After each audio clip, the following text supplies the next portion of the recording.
All right. Well, yeah. I mean, obviously, it's kind of a little bit of a whirlwind with a late game, and then we just came back yesterday, and some guys did individuals, but we didn't.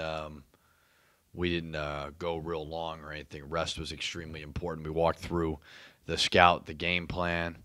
It's got almost like a NCAA tournament feel of a one-day prep, or where yesterday wasn't a whole lot we could do besides rest them, because that was an exhausting game, mentally, physically exhausting. So we've got to prepare for a much, much improved Rutgers team, a well-coached Rutgers team, a terrific rebounding team. They were at Ohio State, and it was a tie game with a minute to go. They had a bad minute, fouled a three-point shooter.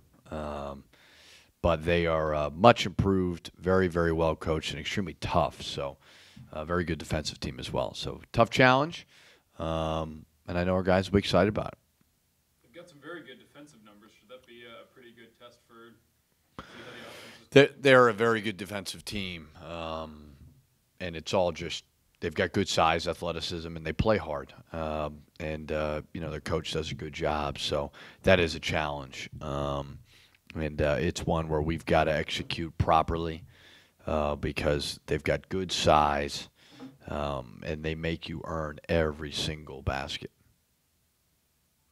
You look at the way that Murphy was getting his points and just his impact in the last game, and he talked about before the game. You talked to him about blocking shots, rebounds. Yeah, it was everything that I had said before to you. So I had explained that clearly to you over and over again that that's where he'll score. And you kept saying he's struggling shooting, and that made no sense. So my point was exactly that.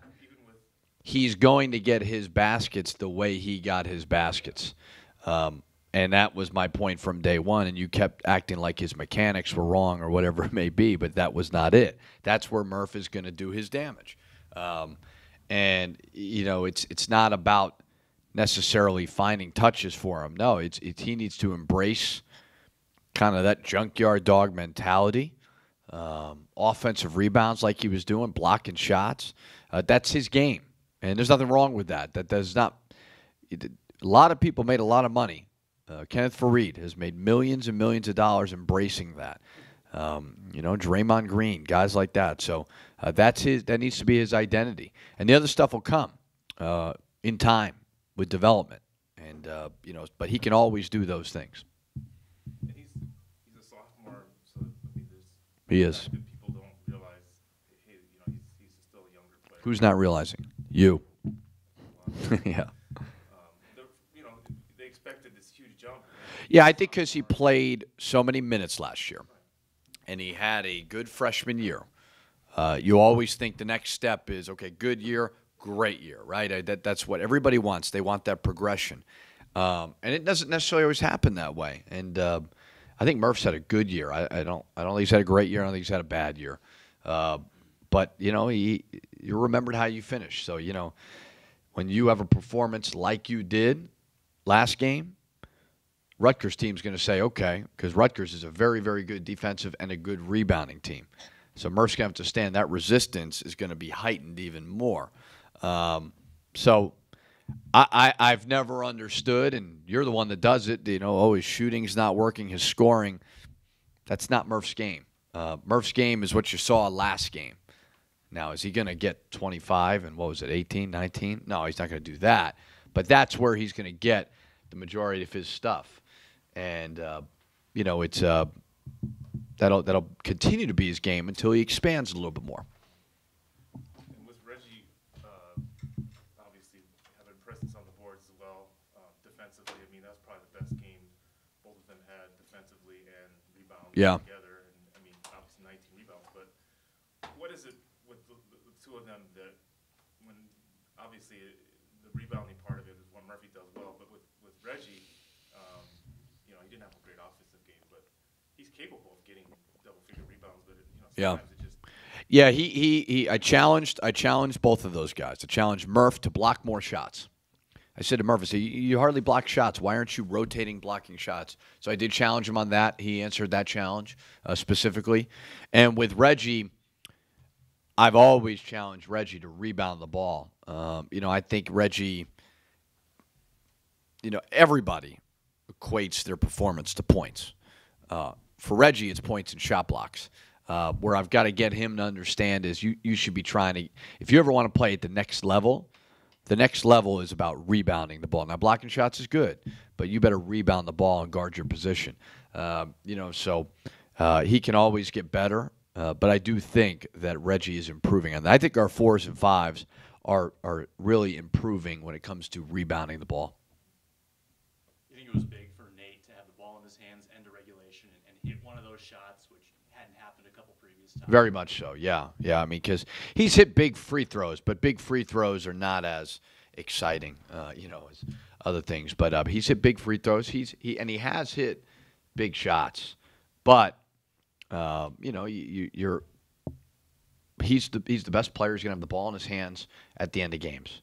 And when you put yourself in a position where you're going to make you're going to make a shot or not make a shot. So there's times you're not going to do that. All great players go through that. But he made big plays. At the end of games, you watched last night, that Wisconsin game, if you watched it. It comes down to players just making big shots. Like the kid from Nebraska makes a tough, what was that, a 3? Jacobson makes a tough 3. Bronson Koenig banks one in. Right? And then Nigel Hayes? So it just comes down to making big plays, and Nate did that. And so that was extremely important, and I'm happy for him. Do you think the team has increased in mental toughness just with the ups and downs of all the close games? Well, it's funny. We've had, 10 conference games? 4 of them been in overtime? That's pretty crazy. Yeah. And Maryland was obviously really, really close. Penn State. I mean, it's this is an exciting team to watch. Whether or not we win or lose, I don't know. But it is we're obviously in a lot of close games. So from a fan perspective, they're getting their money's worth.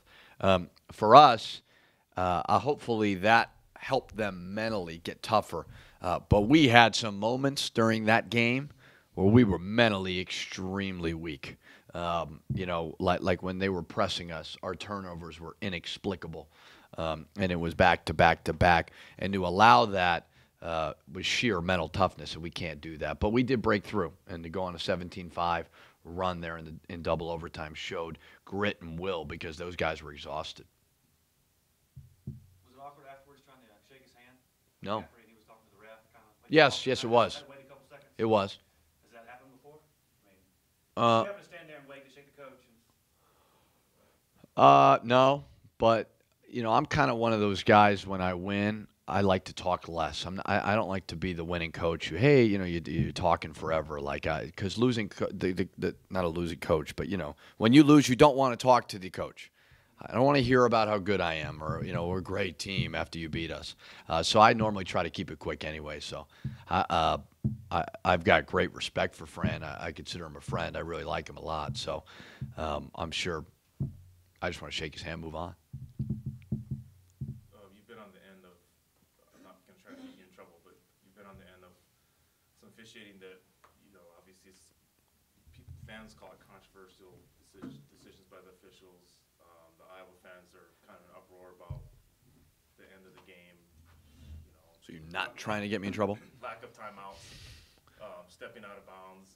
How do you keep your team from, obviously, it went to 2 overtimes after that. So both teams, they played. Here's my thoughts on it, because you are trying to get me in trouble, but I'm going to dance around you. No, I get your point. Here's my thing. There's so many after every game, right? And there's been losses where my instinct is upset with the refs. And that's the initial that happens. We've had some games, obviously, this year where I didn't like it. And then I take a deep breath, and I watch the film, and I worry about the things that I can control. And there's a lot that I can control, the team can control, where you grade it out and go, boy, if we just had done this better, it would have affected the outcome. And I always do that. Refs, they're going to average 4 or 5 mistakes a game nationally. I think probably the national average is probably 5 or 6. So it's just, you know, at the end of the day, you want to put yourself in a position where those things do not matter. And so that's the way I always look at it. You know, do you fall into human nature like everybody does? Yeah, because there were certain things in that game both ways. But you can't allow yourself to do that. You've got to, as a coach and a team, just focus on the other things. And I think most coaches do that. Right. And I mean, I think your players, obviously, there was at points that got really physical, and I mean, they could have retaliated, obviously, in a bad way, but it seemed like they kind of kept their composure, not let it get out of hand. Yeah, I was proud of our guys. Like even Murph's fifth foul, I was not happy about, and I was about to lose focus, and they grabbed me and said, "Coach, we got you. We're going to win the game." Like, it was a nice moment to see. Yeah, they did. It was Murph and I think Akeem, and Murph had just fouled out. So that was a kind of a cool moment because I haven't had that before. So I always just I try to stay focused on the next play. And certainly you got to do that, but our guys did that for the next 2 overtimes, and because that's all it could take is 1 or 2. Just lapse of judgment mentally, physically, you lose a game. I mean, we've had that. We've been so darn close this year that we understand, like, we've been pretty good at, okay, move on to the next play, move on to the next play. And so I just always try to focus on that, and I try not to worry about officiating or anything like that. Either way, my main focus has always been and will always be focus on what you can control.